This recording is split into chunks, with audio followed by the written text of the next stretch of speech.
Good afternoon, everyone. Live from Silicon Valley, California. This is Success Sadhana. My name is JM, and I welcome you all to a program today where we continue the Golden Monk series, lessons from the Golden Monk series.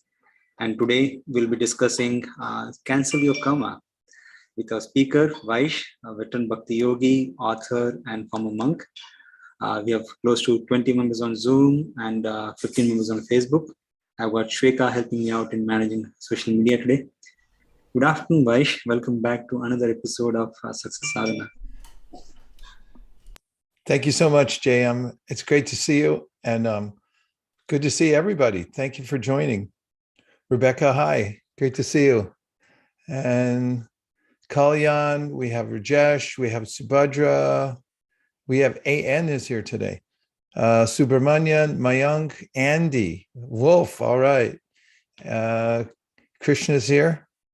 GV, Carmen, Tejas, Sheila, hi. Jason, Vanessa, Pratibha. And a few more will sneak in, I'm sure, because we're just starting on time.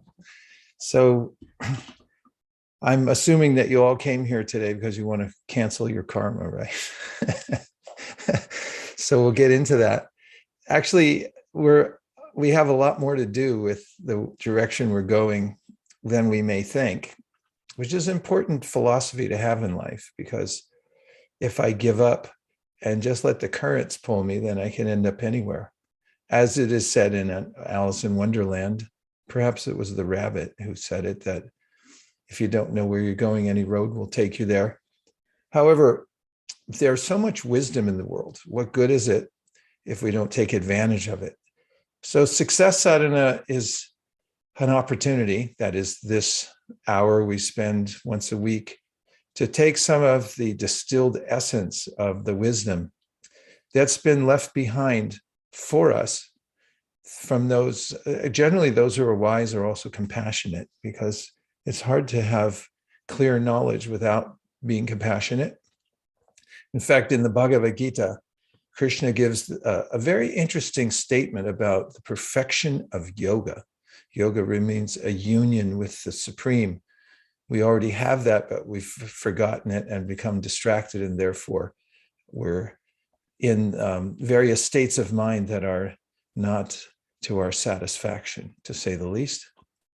And so in the 6th chapter of the Bhagavad Gita, when Krishna is talking about the process of meditation and various states that we might attain to feel whole and complete, he mentions empathy. Isn't that interesting? Coming into a clear state of consciousness one empathizes with others. I'll recite the Sanskrit. He says, Atmal pamyena sarvatra samam pashiti yo arjuna, sukham va yarivadukam sayogi paramomataha. Parama means the supreme, and yoga, a yogi means yogi. So the best yogi is what the Sanskrit is saying is Atmal pamyena, and that is somebody who has empathy, sarvatra, in all directions, samapashiti Arjuna, because he's seeing all living beings as going through the same kinds of struggles due to the same reason, which is a struggle with karma. Sukham va yarivadukam. We have good things that happen to us, apparently good.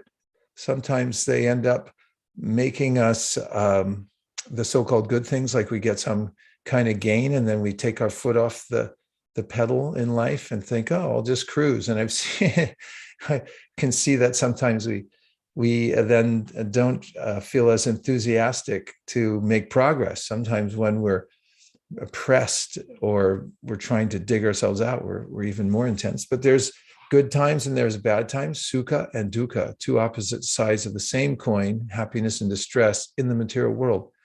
Sukham va yariva dukkam sayogi paramomata. A person who's wise, who becomes a good yogi, is empathetic towards the struggles that everyone's going through, and also has compassion for him or herself. That is, we should give ourselves a little bit of understanding as well and try to see what am I going through and why.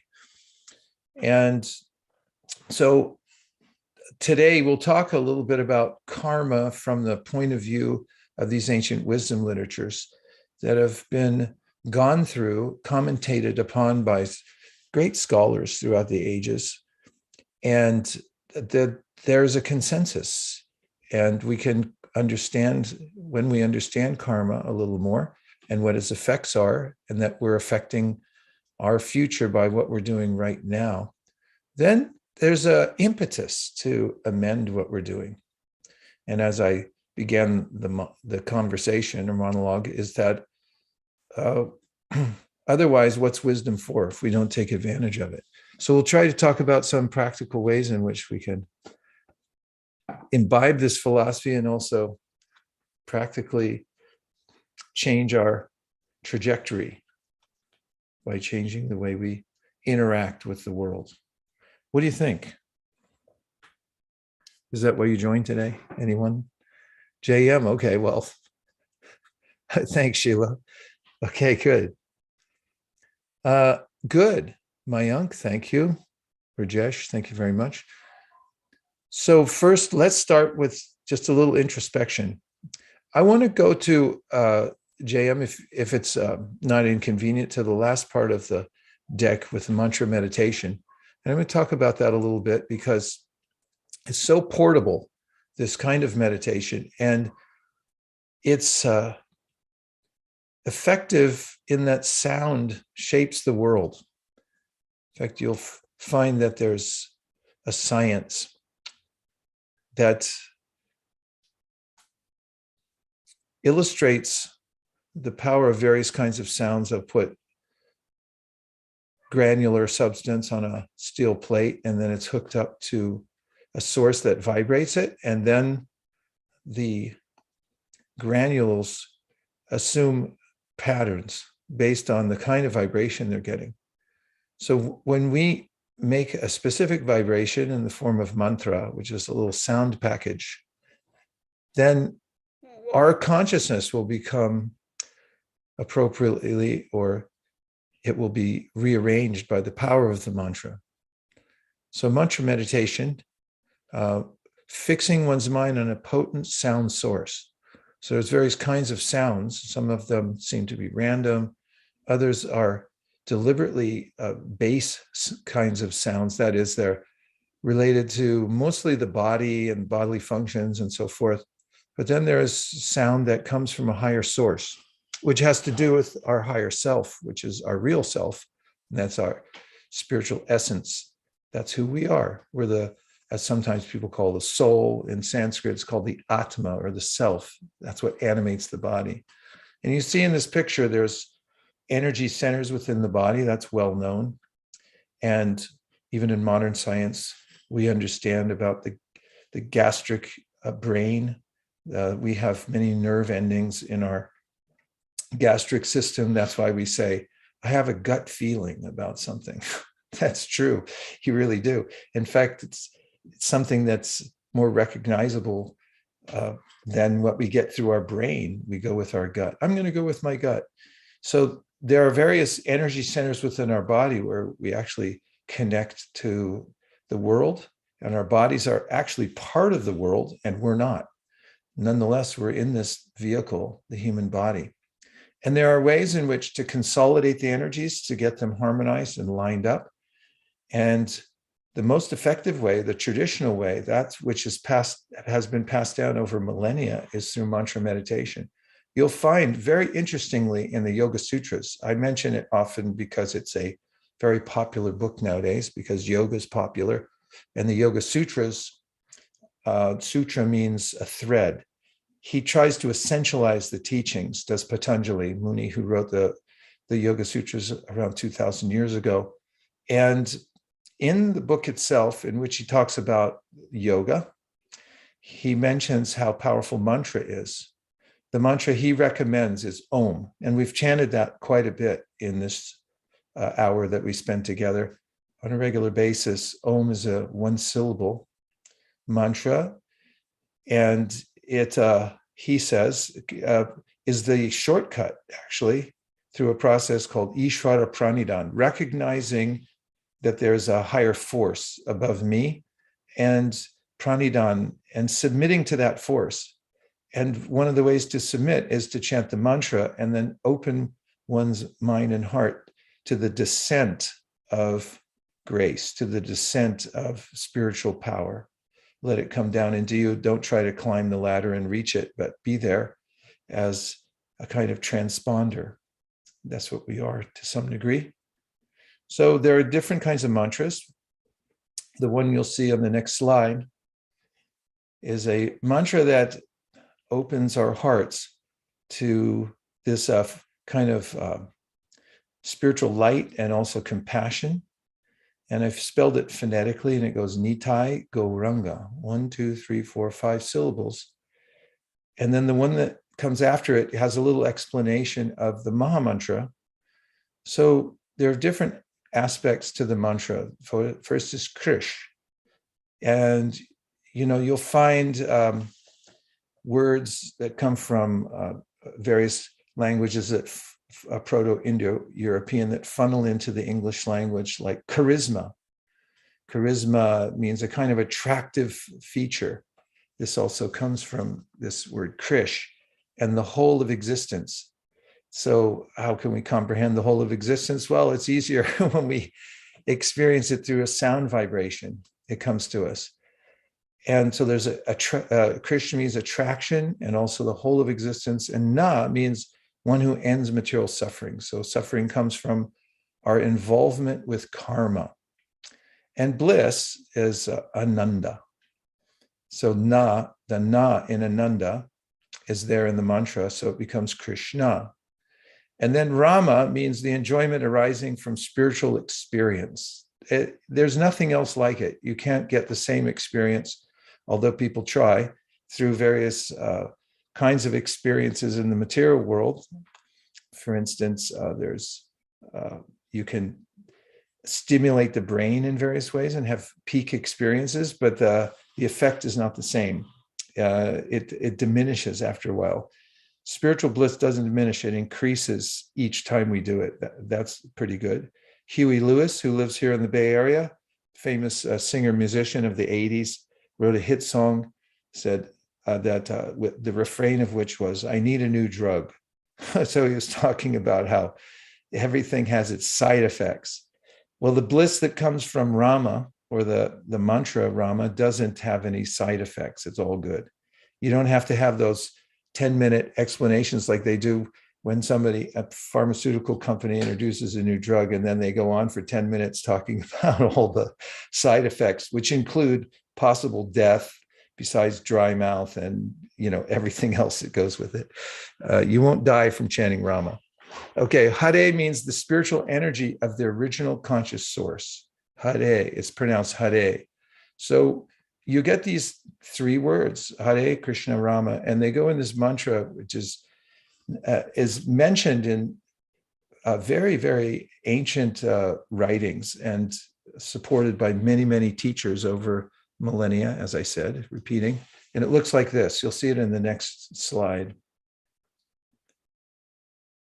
And I'll say it so you can hear what it sounds like. Hare Krishna, Krishna Krishna, Hare Hare, Hare Rama, Rama Rama, Hare Hare. You can take a screenshot of that.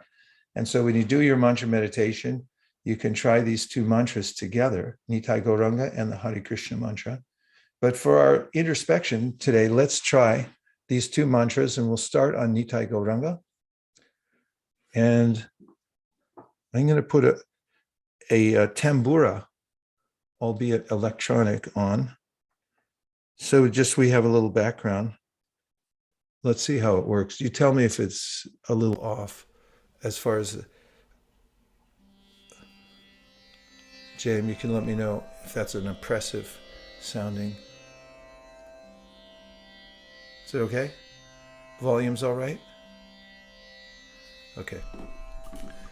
So try closing your eyes and sitting up a little straighter than you were just a moment ago. And bring your attention to your breath as we enter into this process of meditation on transcendental syllables known as mantra. It's a little package. You can take it, open the package, and the gift will come out. And breathe and relax. but keep an alert mind.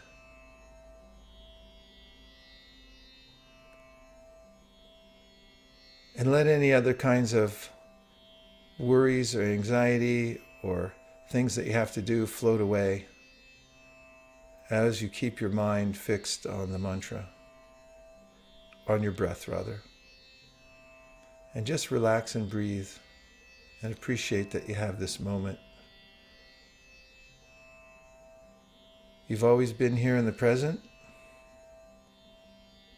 You always will be. Just be here in the moment and breathe and just be present.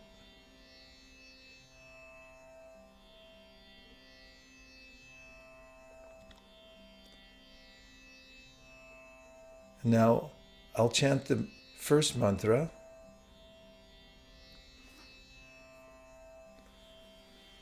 And as you hear me chant it 10 times, then you can follow in the same cadence and just hear the sound vibration. If you're not at liberty to say it out loud because you're in the office, then just listen it and say it in your mind.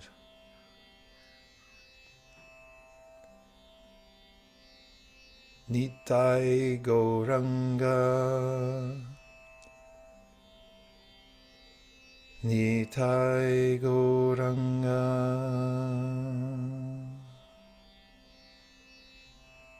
Nitai Gauranga,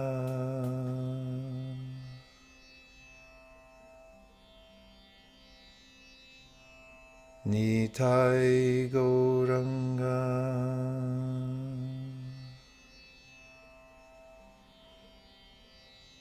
Nitai Gauranga,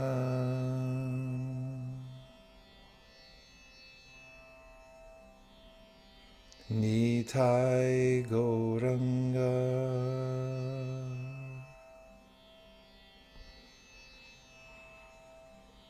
Nitai Gauranga,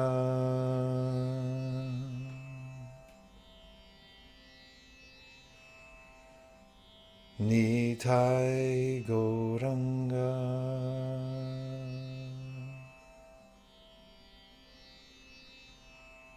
Nitai Gauranga,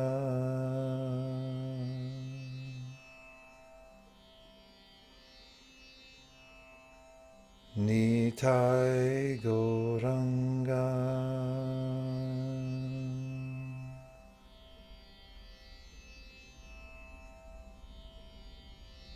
And now we'll move to the next mantra, which has 16 words and 32 syllables.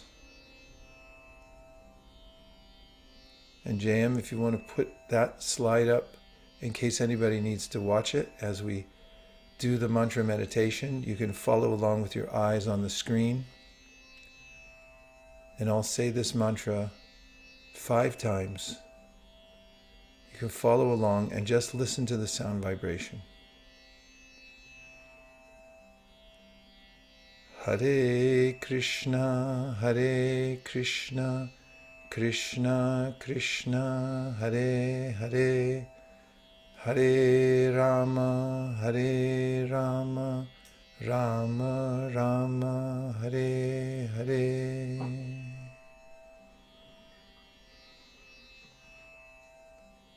Hare Krishna, Krishna Krishna, Hare Hare, Hare Rama, Rama Rama, Hare Hare.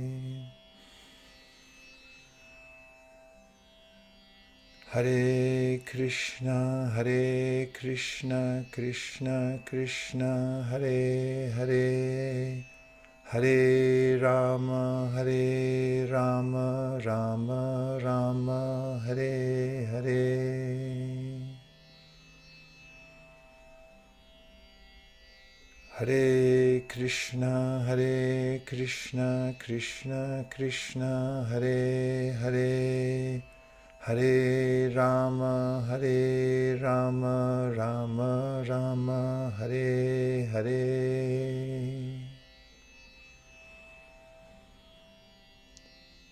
Hare Krishna, Krishna Krishna, Hare Hare.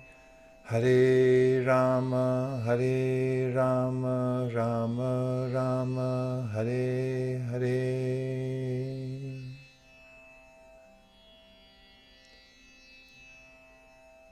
Now just notice that the sound vibration enters into your ears, reverberates throughout your mental system. And just notice how you feel. And bring your attention back to your breath.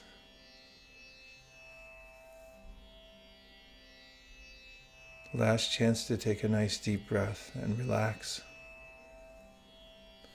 Then rub your palms together and open your eyes and come back to the Zoom room.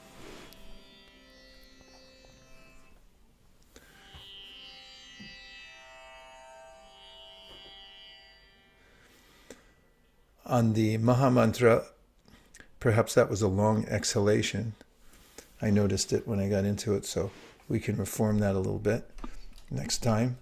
But this is one of the practices of yoga, is to use the sound vibration in the form of mantra to uplift the mind above the maelstrom of thoughts that are normally running through, and they never cease. We have to rise above them, come to a higher level of consciousness. So the mantra helps us to do that. Man means mind, and tra means to lift us above something. So we're able to lift above the mind. So it's not that the mind, we restrict ourselves from, the mind restricts itself from the world, but we restrict ourselves from the mind, or we objectify it and pull back and say, I'm not my mind.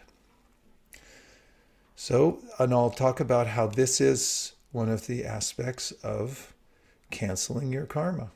So where's the karma actually enacted? Within the realm of the mind. Okay, so Shubha said yes to something at 12:06, so that's good. Now, everyone, shall I move to a few slides? We'll get a little philosophical now. How about it?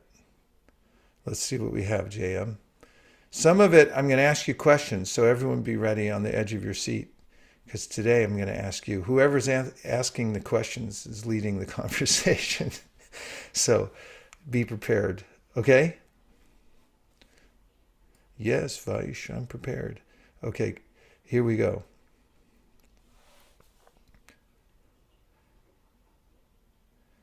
So, in the conversation about karma, first we can talk about what the word means as we're looking at this amazing picture.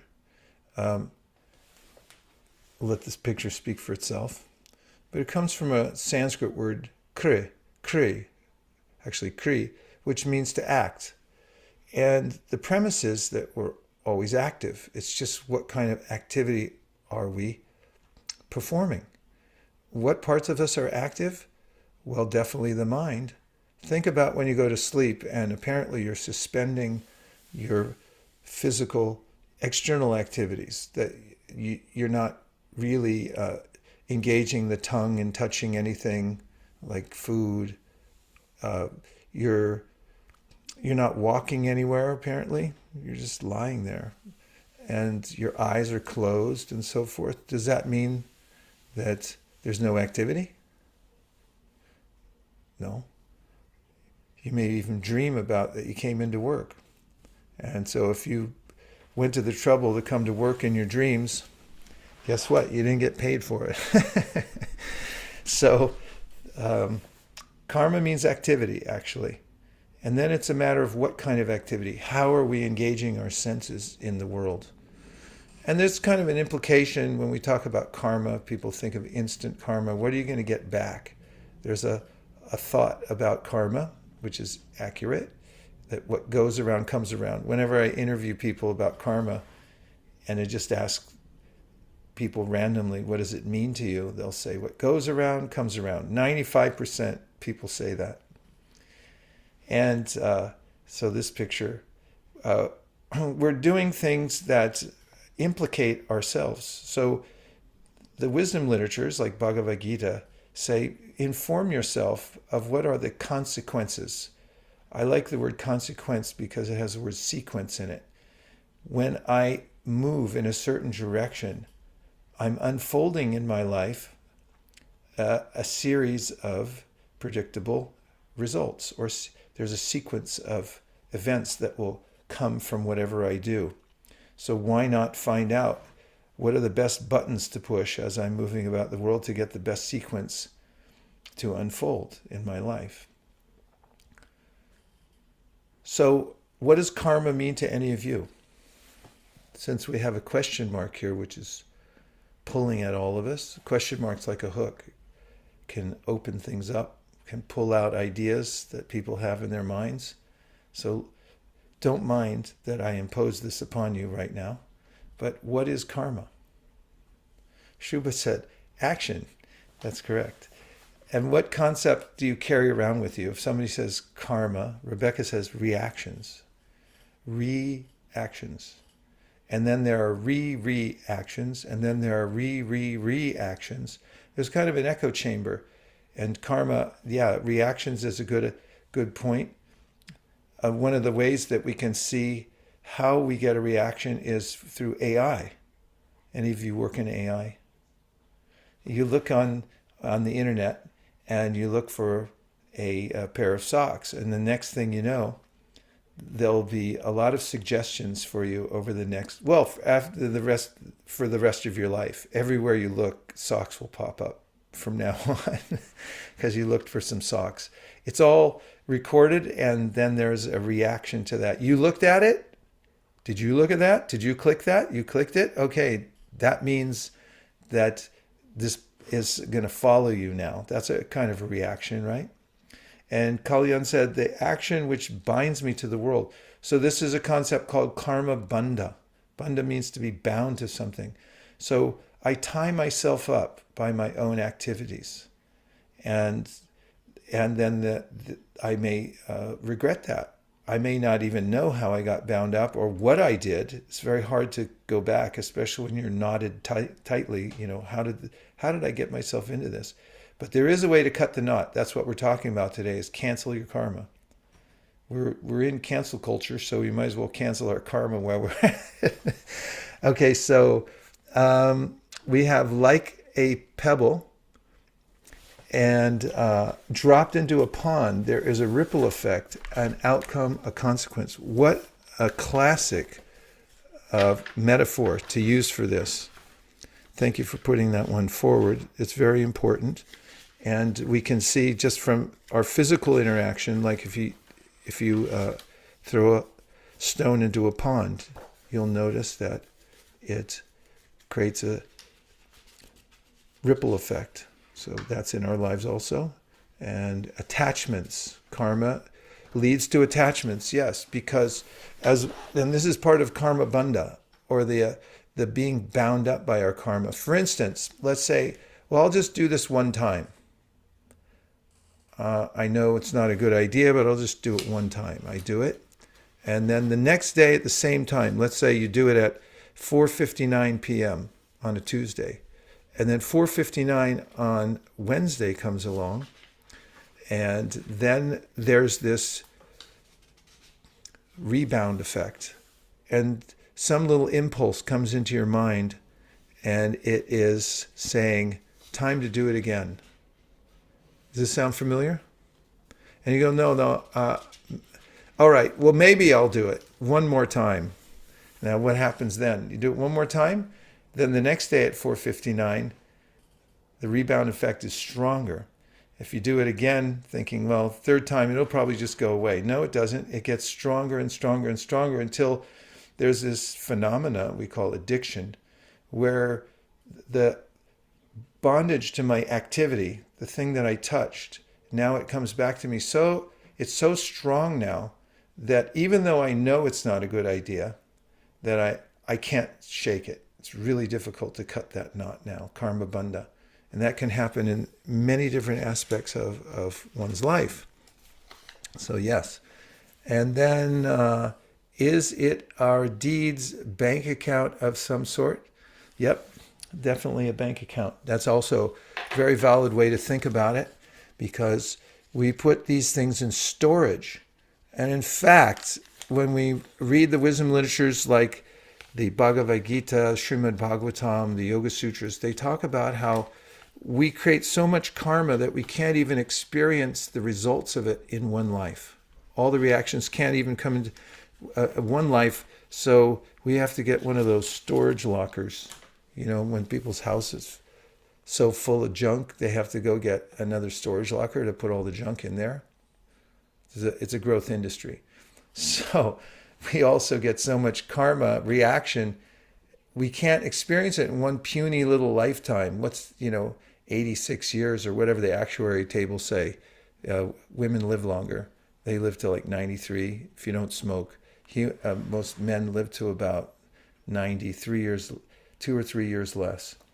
But still, we have to keep going until we experience all our karma, but we never actually come to the end of it. So duties, karma is that's another name for it, duty. So there's something to be done. That's a duty. I'm supposed to do it. That's another meaning of karma. We have actions done physically, mentally, spiritually. Yes, absolutely. And Wolf gives a definition: an action that is performed intentionally or consciously. Yeah, right. Well, if you drive on the 405 freeway, Los Angeles, 101 if you're in Northern California, that you drive on the wrong side of the road during rush hour, or any other time for that matter, whether you know or know not, you're still going to get the reaction. And Subhadra says, I like that, Wolf, because it explains why animals don't create karma. Interesting response. Although there is a sense they're not creating more karma. Yeah. Gokul, welcome. He says, are our karmic attachments in this life determined by our past life actions? How do we get rid of these attachments? You're asking questions that are getting me to move to the next slide. Great. Thank you very much. Okay, let's try it. And by the way, thank you, Marilia and Vanessa and Wolf and M.H. Vyas. I love the name Vyas. Wolf, Subhadra, and Gokul. Okay, so karma, another meaning of it is debt. So in this world, it's called jivo jiva sajivanam. In Sanskrit, this means one living being is food for another. In order to exist, actually, in the world, if you haven't noticed it, you move around, and just by walking, you take the lives of others, just by breathing. There are some groups that figure this out, and then they try to live in such a way that they don't kill any living entities. They wear a mask over their face, and wherever they go, they sweep the sidewalk to make sure they don't step on anything. But it's inevitable. There's no way to live in the world without killing others. By taking the bodies of plants, even if you're a vegan, you're still killing living entities. So there's a way that the ancient wisdom literatures talk about how our very material existence means that we're feeding off of others. So this is creating a debt, as you just took somebody else's body, by the way, when you had that when you had that snack. So then we're taking. So when you take, you have to pay back. That's the rule in the material world. So this is the law of karma. Long pause just means we're coming to the next thought, which is become debt-free. Move in the world. One of the ways that Krishna talks about in the Bhagavad Gita to come towards a debt-free life is to move as a giver, not a taker. So much of his intention, and I'll give you an example. And I've given this before, but it's worth repeating. It's a metaphor that Krishna gives in the Bhagavad Gita where he says, Brahmanyadaya karmani sangam chakva karotiya lipyatena sapapena padma patram ivamsa. I just give the Sanskrit for authenticity and because it's beautiful. And so he says that when you live in the world, live with the right intention. Makes a difference. Where can we see intention making a difference? Well, definitely in the legal system. What is a court hearing about? Did you intend to do that? Or did you do it by accident? And accordingly, there's different punishment. He had a different reaction. It's like he didn't mean it. It was beyond his control. It just bounced off him, and then it hit the other guy, and the other guy died. So like, you're not culpable for that because you're just in the wrong place at the wrong time. You didn't mean to do it at all. And however, if you thought it up and did it in a fit of rage, actually you didn't think much, you just reacted. The account for that, it's like, oh, you were really angry, you lost your head, everyone understands, so that's some kind of a, what is that called? Lawyers on the program tonight? I need a lawyer.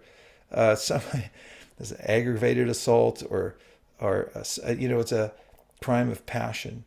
Yeah, that's bad, but it's not as bad as the guy who calculated it out. He was obviously in his right mind, and he thought like, okay, I need duct tape, I need the map, I'm going to follow him home, blah, blah, blah. And then they thought it up and did it, and it was sinister. The intention is on the other side of the spectrum, then you're really, you're punished accordingly. So in the verse I quoted from Bhagavad Gita, Krishna says, when your intention is properly aligned in what is called yajna, or you understand your position in the world, that you're a part of the whole, and you're living to give back to the whole. So that means everyone gets benefit. And it's compared to watering the root of a tree. When you water the root of the tree, all the leaves and branches are naturally satisfied and nourished. So similarly, there's a way of living in which you recognize that I'm not the center. I'm part of the complete whole. And when I work and act like that, and I give back to the root so that everyone becomes satisfied, this is called yajna. And by doing that, then, so in the verse, Krishna says, Brahmanyadaya karmani sangam tyakva karotya. You're not claiming to be the doer, you're acting as an instrument for the right purpose in service. And when you have that mentality and you work that way, he says, lipyatena sapapena, you don't get bound up by your karma. Although you're moving, you're acting, but you don't get bound by it. And then he compares it to the lotus that grows out of the mud. It's a padmaja. That's the name of lotus in Sanskrit. Ja means to something be born, and padma means from the mud. You're born from mud. That's where the lotus comes from, the bottom of the pond where all the mud is. And we're kind of born out of mud, like the whole material world is made out of mud, basically. I come out of a womb, that's like reconfigured mud. It's all the same elements. But then when I come out, I'm born from there. Then if, like the lotus, my intention is properly aligned with this conception of yajna, then he says, you don't get bound up by it, by your work. And like the lotus that grows out of the mud, sits in the water rolls off it. It never touches the lotus. It's a magnificent, it's a really nice flower. And if you look at it, you'll notice that it is regal and unaffected by its environment. So this is the process of connecting one's intention to yajna, or serving and watering the root, which means I offer back whatever I do, my work that I'm doing, whatever I'm eating, which sanctifies the way I live and the way I move in the world, because I'm not doing it just for myself. I'm doing it as an offering. So that means to do this kind of divine dance in this world. And human beings are completely able to come up to this level, to evolve into this mood. So yogis don't just go off into caves necessarily. It's not recommended. It's recommended stay in your job, keep your hairstyle, whatever you got, it's okay. Just change your intention. And when you do that, the whole world conforms around you, and you'll notice a lifting of the burden of karma that comes on our heads by being the center and insisting that I own it, and that I'm the owner of the result, especially. Well, that was a diatribe. Somebody has something to say, I think. Yeah, MS Vyas had a related question. Giving is also karma, isn't it? Yes. So it depends what kind of giving. What kind of giving I'm describing here is called yajna. You give to the root, you give to the supreme, who's the root of existence. We're part of the complete whole. And so when you give properly, then it's called akarma. So your giving doesn't have the same result. So the giving that I might do, I'm putting something in because I want something back. You're going to get karma. So we call good karma and bad karma. They're both bad in this sense. They both bind us. So how do you get bound by good karma? Someone might say, no, I just want good luck and affluence, everything to come my way. That's also binding. In fact, it might even be more binding, because when you get this reaction by giving in the material world, yes, it comes back to you. And then you get bound up in this sense that, like, I'm happy here in the material world. Interview rich people or go hang out with them, or just hang out with yourself. And you might see from my affluence, in fact, all of us really in the modern age live like kings, better than kings, because we have indoor plumbing, we have electricity, we take it all for granted. You can get anything you want at any season, any berry you want. You can get blueberries all year long. I can attest to that because I'm a blueberry fiend. And so, we live a great life.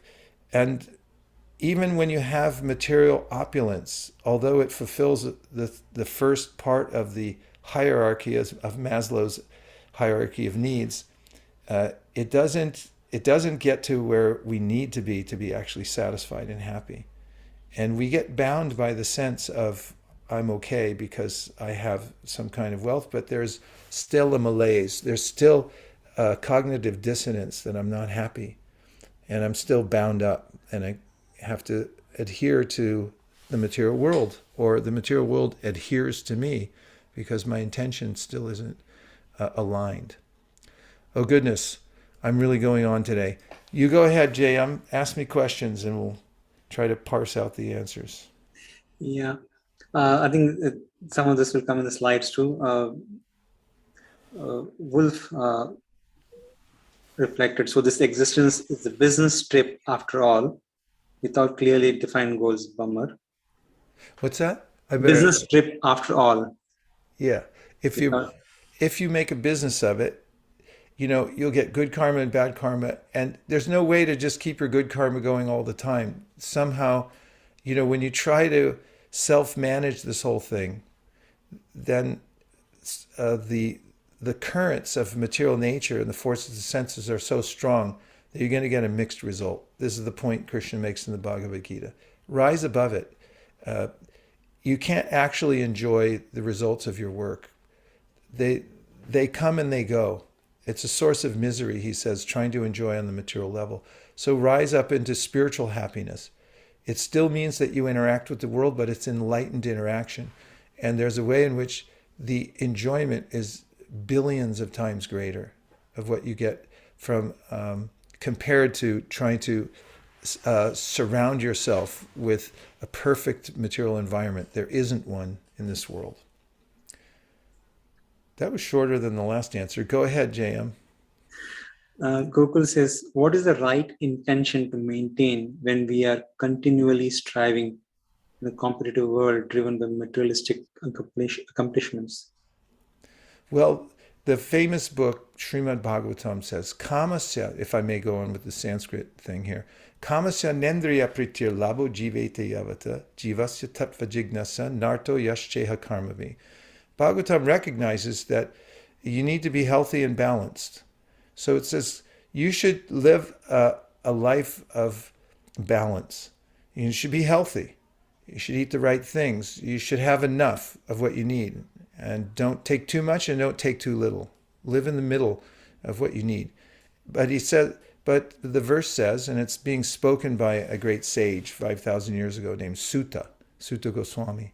So he says, don't take the excess and think that this is my enjoyment. all stack it up. So live in the world in a balanced way and use your health and whatever facility you get for self-inquiry to go further on the spiritual path. Use that as your base. And don't base your whole life on like, I'm happy only when I have a perfect material situation or if I have more money. It just becomes a burden. What else, JM? Marilia, so she follows up, is karma lifted by to all with good intentions give to root to the supreme and karma is lifted? Yes, because you're not creating karma, and then the ultimate way to lift karma is to take oneself out of the game that puts us in debt in the first place. Now that's very difficult because the debt is so large. So there's a sense in which you recognize that you're not the enjoyer, but you rather enjoy through cooperation millions of times more because you're part of a whole. And so now I'll stop being so abstract and I'll give a metaphor. One of the ways is sometimes described as bankruptcy. When you can't really handle all your debt in the business world, as Wolf brought up, it's a business trip, and you then go to bankruptcy court, it's not as surefire as it used to be. The bankruptcy laws have been changed a lot. But in the old days, you go to bankruptcy court and you tell them, I can't pay all these debts. I'm going to reorganize my life. And you protect me. You ask the judge, you protect me. I've got good intentions. Here's my plan. And then judge says, okay, you're absolved from all your debts. And so there's a way in which when we dedicate our activities, whatever we're doing, and our intention is yajna, it's giving to the Supreme rather than I'm the one who has to accumulate it and enjoy it all, then it's a kind of relief from the entire debt process. Wow, Kalyan's even putting Sanskrit on the board here today. Yeah, I was looking for it. He's a Sanskritist, so he knows all these things.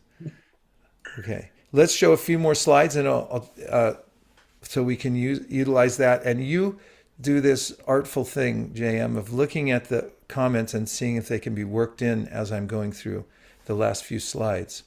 So this is a point that came up in one of our discussion groups the other day, and about the mental agony we feel when we do something wrong, and how that is indicative of karma.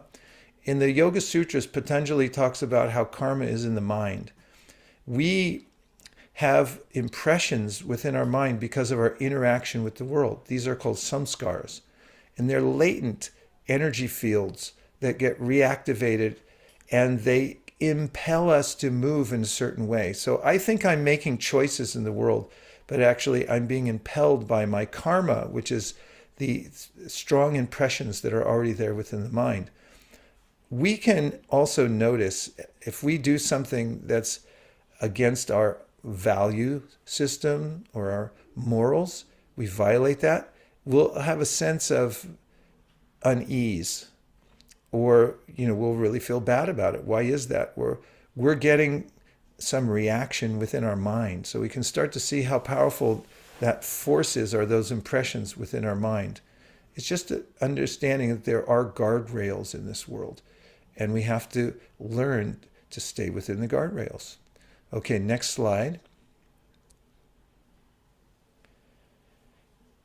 This is my series of questions to you. So I have a question. Is the world just? Don't freak out, everybody. What do you think? Is it a just world? Absolutely. Who said that? That's Wolf. I recognize your voice, Wolf. Tell us in 3 sentences why the world's just. It's an opportunity to live, to love, to learn, to leave a legacy.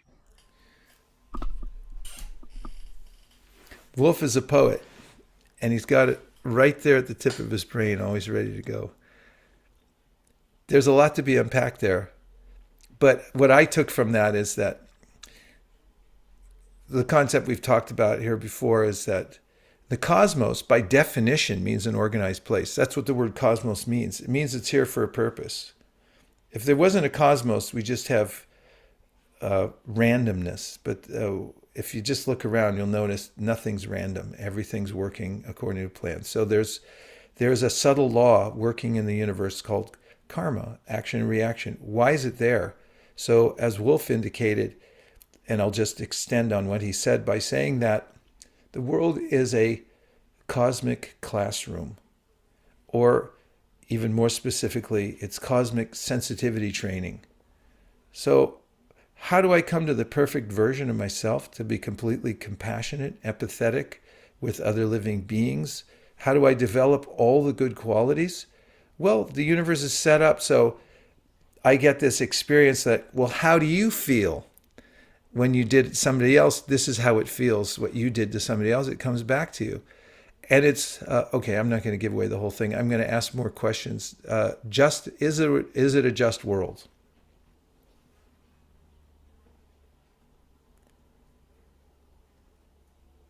Rebecca said yes, but we may not see it that way. Karma balances all. And then Gokul says depends on state. And she said right at the end, and yes, definitely. We may not see it at first, and that's why we're looking into it, right? Because if we have this philosophy that everything that happens to me is random, then it's a torturous system. We can never quite get comfortable, and we don't know how to, and we don't know why we should even try, right? We have existentialism. Okay, then what? Gokul said depends on our state of mind. Which is the answer to, is the world just? Yeah, nice, Gokul. Right to the point. Yes, it's our perspective also. And Jason says nope. Yeah. Can you extend on that, Jason? You want to say why it's not a just world? Well, in the material world and the physical world is not always just. It might be maybe long term, but in the short term, it's not just to one party in a particular situation. That's just the balance to the scales going back and forth. So I don't think that the world is not a just place unless people act in a certain way to right the balance with their actions or inactions. Nice. So looking short term, long term, we're looking from a bigger picture, those of us who are saying that it is a just world because it all comes out in the wash, right? And then you're pointing out that on a human level, or, even you're looking, well, let's say on a human level, because humans have free will apparently, and there's a way in which somebody might act unjustly, and we're up in arms about it because we recognize this is an injustice. Is that what you're saying? To some degree, Jason? Yes. Right. That an injustice and imbalance can continue and the world not be just unless the balance is then maintained and restored by other people's actions or inactions or whatever. It's an excellent point. And this is one that comes up in the Bhagavad Gita, which has both perspectives. One is this philosophy of karma, that yes, everything balances out, everything's just in the end. And at the same time, there's a great injustice has been done in the world at this time, in the history of Mahabharata, of which the Bhagavad Gita is one chapter, and which the rightful heirs of the kingdom were usurped, or the kingdom was usurped rather, and they were done a great injustice, were the rightful inheritors, and then there's a sense of, no, we have to right this wrong.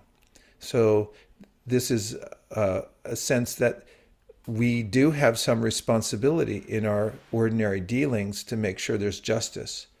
So two things are happening at the same time. There's a sense of dharma, the things are meant to be done properly.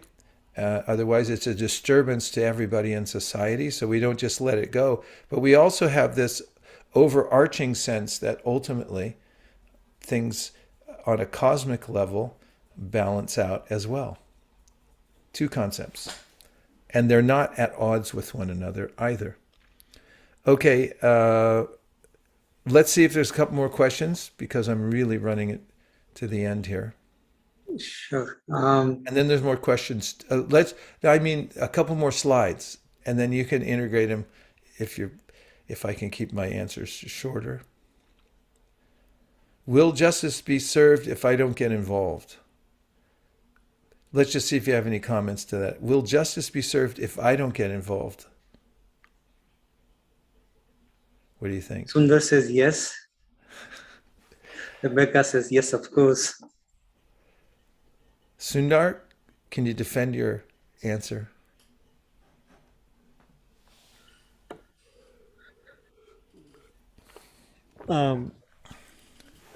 Yeah, that's well, there are things which is beyond our control. There are so many aspects of our life that's beyond our control, and at the same time, we can understand that there is a perfect order.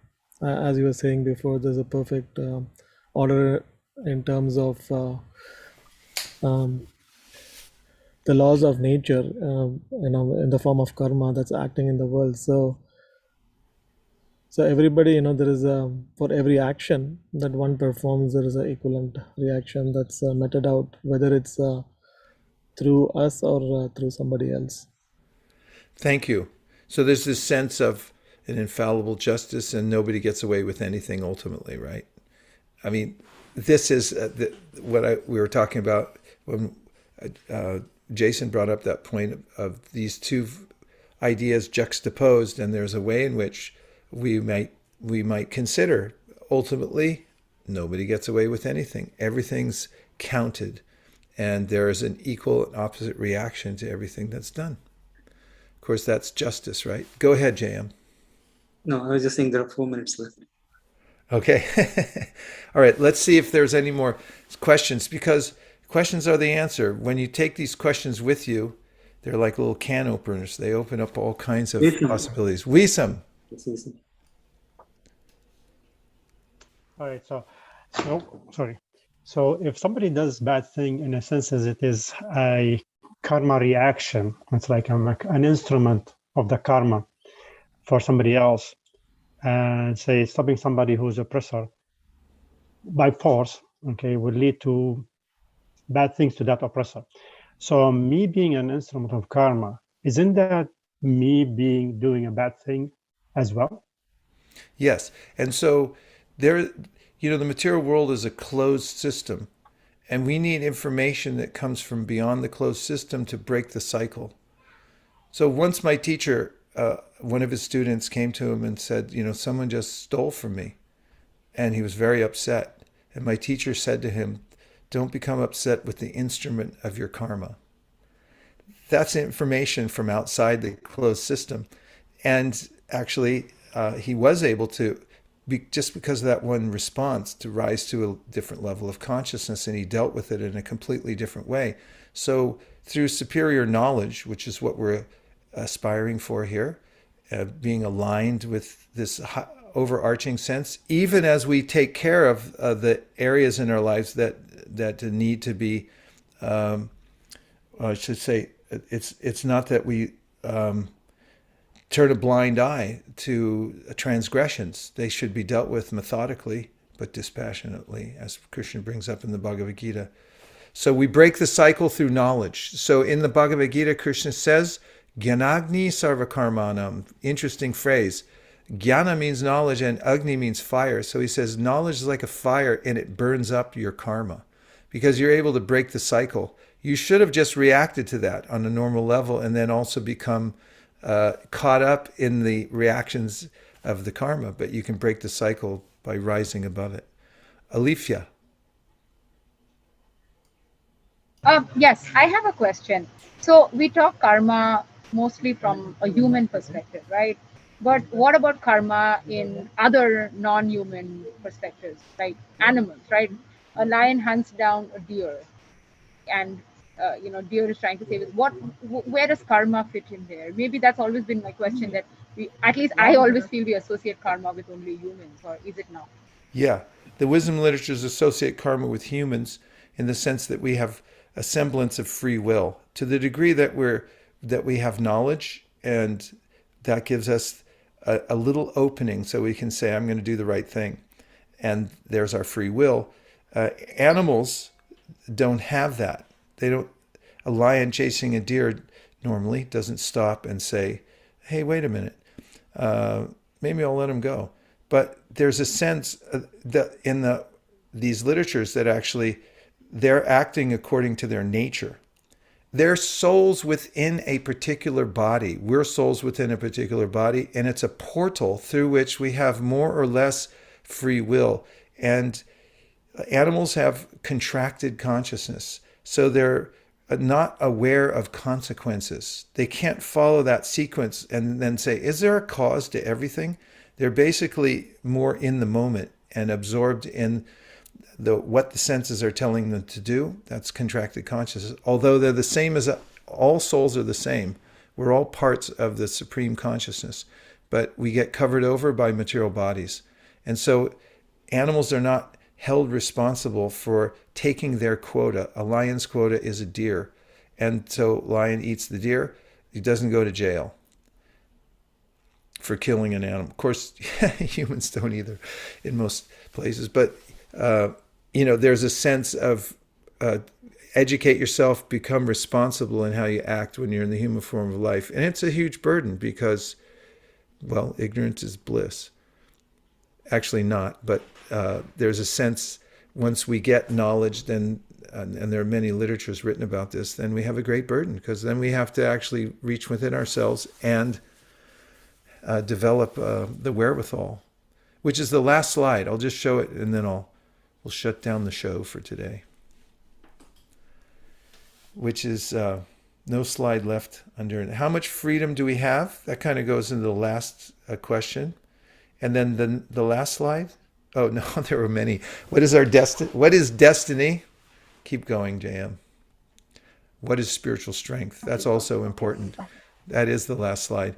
Because when we're able to develop spiritual strength, which is what we're doing here, this is called success sadhana. It's a practice through which we develop the wherewithal to actually make the right choices and to rise above the base instincts that cause us to be bound up more and more in karma and have a deliberate course of action, which is called yajna, or giving the results of all our work in service to the Supreme. This is Bhakti Yoga. And then you rise above karma, and you can cancel it out.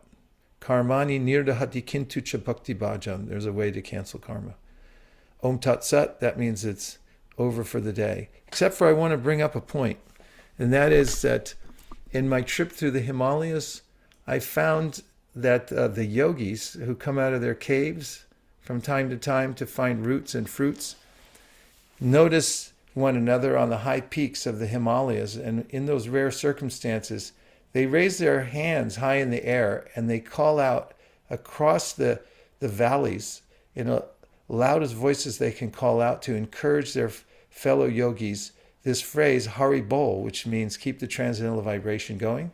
So since we're in cave-like environment here in these Zoom calls, we're kind of used to it now after 3 years. We can put our mics on and your camera if you want, and you can put your hands up and say, Hari Bol. Hari Bol. Thanks, everybody. Thank you. See you soon. Break free from karma. Do your mantras.